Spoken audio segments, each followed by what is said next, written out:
či to mám povedať, alebo to nemám povedať, ale do srdca mi prišlo, že musím sa s vami o tom podeliť,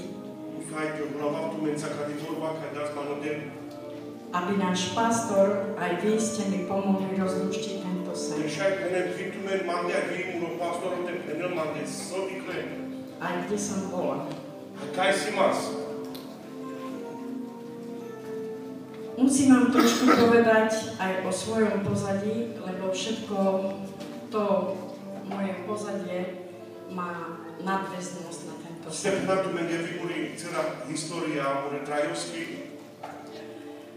Bola som veľmi chorá, 7 rokov som sa liečila, veľmi vážne. Brala som denne 12 tabletiek. Medzi týmito tabletami boli aj depresívne tabletky.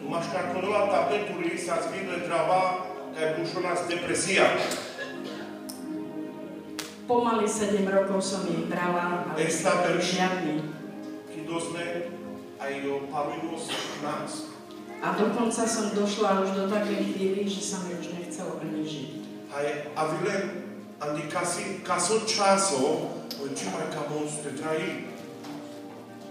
A tak, keď som tu prišla k vám prvýkrát, hneď zo začiatku bolo to pre mňa také ťažké, hudba.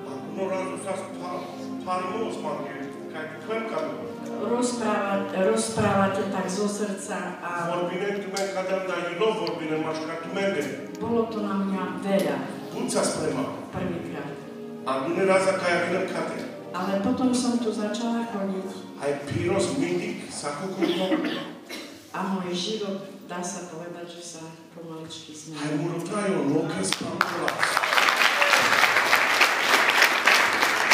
To bol ten môj začiatok a teraz by som chcela prísť k tomu poslednému, čo sa mi stalo.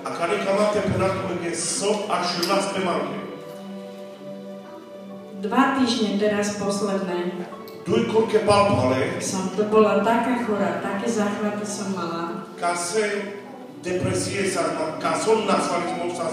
že ešte predvčerom som kliakla v kúpeľni a modlila som sa a povedala som, Bože, keď už mám odísť odtiaľto, tak dobre, v poriadku. Ale na to sa stala vec, že prišiel môj syn s mojou nevestou ku mne domov a tiež ma niečo tlačilo v našom rozhovore aj ohľadom mojej dcerky a na to som si ľahla, išla som spať s veľkým žiaľom, s veľkým pláčom a s veľkou bolesťou.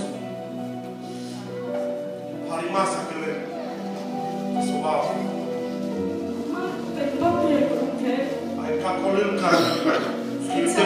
keď sa mi stalo, tekala som dole z ruky. Aby som nezabudla to, čo sa mi snívalo. A tak som spala a sníval sa mi sen, že som niekde vysoko hore a videla som bránu. A tá brána bola taká čistého zlata. A tá druhá brána taká čudná, neviditeľná, tmavá. A teraz ja vo sne som spievala. Oči som mala zatvorené, ale ako viem, že čo som spievala, čo vlastne spievala. A tam som spievala, brána otvor sa, zatvor sa, otvor sa, zatvor sa. A tam som videla svoju dceru, ale bola od tej brány veľmi ďaleko, strašne ďaleko. A ja som začala veľmi plakať, ale strašne. Že ona je odo mňa tak ďaleko a ja možno tam ostane a ona ostane bezo mňa. A tak, keď som veľmi plakala, niekto ako keby mi hovoril, že dýchaj, otvor ústa a dýchaj, neplač, otvor. A ja som otvorila ústa a dýchala som, predýchovala som tak veľmi hlboko, asi takých, možno, ja neviem, ale bolo to dosť dlho. A keď som to tak predýchala, tak mi bolo povedané, že tie deti, ale choré deti, ktoré sú nevládne, ktoré nevedia rozprávať, ktoré sú hnuté, že choď a urob tú bránu s deťmi. Urob takú bránu s deťmi. A nezabudni na tú pesničku. Brána otvor sa, brána otvor sa, brána otvor sa. A ja hovorím, že ja neviem zložiť pesničku. Ja to môžem iba urobiť v pohybe, tancom s deťmi. A on mi hovorí, že nezabudni na to slovo. Na tú bránu, A tak som ja vstala z toho sna, išla som do kúpeľne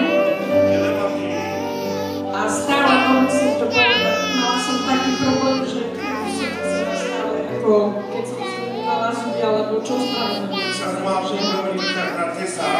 A ja naraz skúšam a pijem vodu, že ešte to tak bude. 10-krát som si vypila vodu, až to tak bude, ako už tam nebola. A ja som sa postavila na nohy, čo som nemohla za 2 týždne poriadne. A išla som a začala som mu upratovať. Ja chcela som si toto napísať, aby som to nezabudla. Ale ja, keď som mala ten sen, ja som oči mala zatvorené hlboko, ale keď to prestalo, ja poznám, Bože, však, ale ja som tu. Ale ja som bola kdesi pred bránou, kde si myslela. A toto sa mi stalo. A ja som vtedy povedala, ale nie som chorá. A už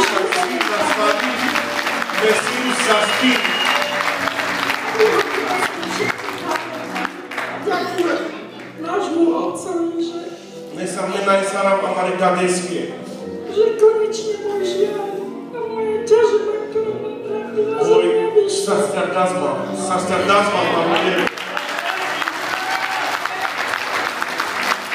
A chcem sa poďakovať nášmu pastorovi, mene Ježiša Krista, Stankovi, že som od neho dostala knihu a tak som začala čítať a spoznávať Božie slovo. Ešte raz ďakujem vám. Aj